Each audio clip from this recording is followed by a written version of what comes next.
कहानी बेटी का नसीब। लाजो गांव के कुएं से पानी भरकर घर की ओर जा रही थी। रास्ते में उसे दूर से एक बुजुर्ग आते दिखे। जब वे पास आए तो उन्होंने कहा, बेटी मुझे थोड़ा सा पानी पिला दो। लाजो ने कहा, हाँ बाबा, क्यों नहीं, ये लीजिए पानी पीजिए। यह कहकर उसने पानी का घड़ा हाथ में लेकर उन्हें पानी पिला दिया। पानी पीकर बुजुर्ग ने उसका धन्यवाद दिया और आगे चल दिए। कुछ देर बाद लाजो घर पहुंची तो देखा वे बुजुर्ग और उसके पिता खाट पर बैठे थे। रामधन जी, जो कि लाजो के पिता थे, रतनलाल उनके ही पुराने दोस्त थे, जो कि दूसरे गांव में रहते थे। कई साल बाद वे रामधन से मिलने आए थे। रामधन जी ने जैसे लाजो को देखा वे बोले, ले भाई रतनलाल, आ गई मेरी बेटी। इसी के बारे में पूछ रहा था ना, बहुत ही होशियार बच्ची है। बस मेरी गरीबी और इसकी माँ के न रहने के कारण इससे इसका बचपन छिन गया। आ बेटा, ये तेरे चाचा हैं, मेरे बचपन के दोस्त। लाजो कुछ बोलती उससे पहले ही रतनलाल जी ने कहा, भाई रामधन, तेरी बेटी बहुत संस्कारों वाली है। आज कुएं पर इसने ही मुझे पानी पिलाया था, और कोई होता तो पहले मेरी जात पात पूछता, फिर कहीं जाकर पानी पिलाता। तेरी बेटी बहुत परोपकारी है। अपनी तारीफ सुनकर लाजो शर्म कर अंदर चली गई। तभी रामधन ने आवाज़ लगाई, बेटी अपने चाचा के लिए कुछ मीठा ले आ। रतनलाल जी ने उसे रोकते हुए कहा, भाई मुंह बाद में मीठा कर लेंगे, पहले मैं जिस काम से आया हूँ वो तो सुन ले। हाँ भाई बोल, क्या बात है, घर में सब ठीक तो है ना? रामधन की बात सुनकर रतनलाल ने गंभीर होते हुए कहा, भाई मैं अपने बड़े बेटे के लिए तेरी बेटी का हाथ मांगना चाहता हूँ।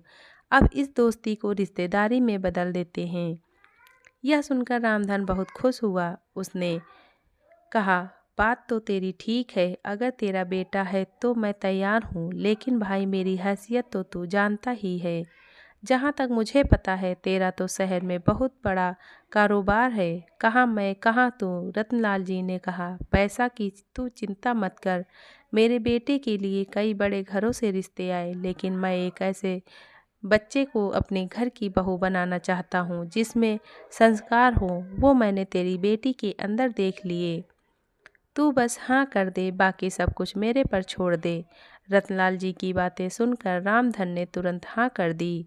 ऐसा घर बैठे रिश्ता आए तो कोई भी मना नहीं कर सकता है।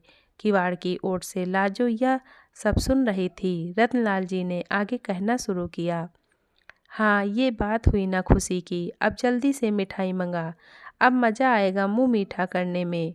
रामधन के आवाज़ लगाने पर लाजो शर्माते हुए मिठाई की प्लेट लेकर आ गई। रामधन ने कहा, बेटी आज से ये तेरे ससुर हैं, इनके पैर छू। लाजो जल्दी से पैर छूकर वापस चली गई। उसके जाने के बाद रतनलाल जी ने कहा, भाई मेरा बड़ा बेटा सत्यम मेरा शहर का कारोबार संभालता है और छोटा बेटा वंश गांव में खेती देखता है। मैंने उससे सत्यम से शादी के बारे में पूछा तो वो बोला, पिताजी आप अपने आप देखकर मेरी शादी कर दो। रामधन बोला, हाँ भाई, बड़े नसीब से मिलती है ऐसी संतान जो माता पिता का सम्मान करे।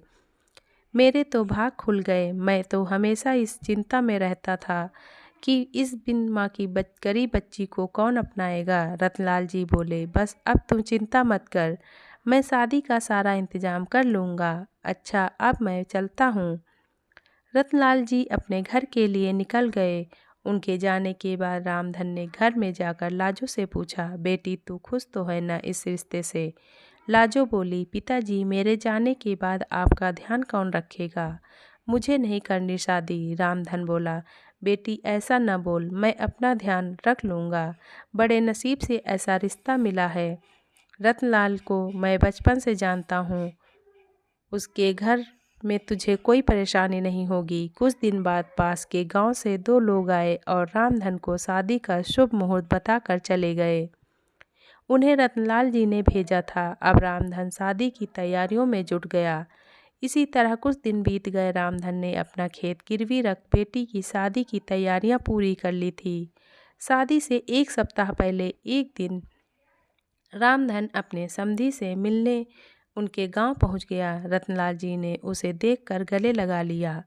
उन्होंने अपने परिवार से मिलवाया। अपने होने वाले दामाद सत्यम से मिलकर रामधन बहुत खुश हुआ।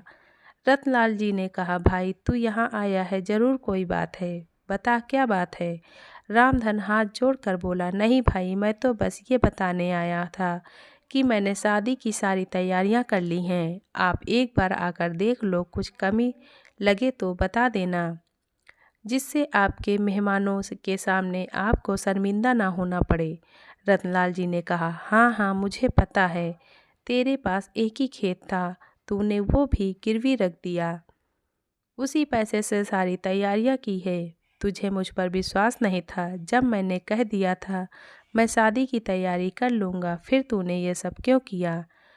रामधन आश्चर्य में पड़ गया। वह बोला, माफ़ करना भाई, लेकिन बेटी की शादी के लिए कुछ तो मुझे भी करना चाहिए।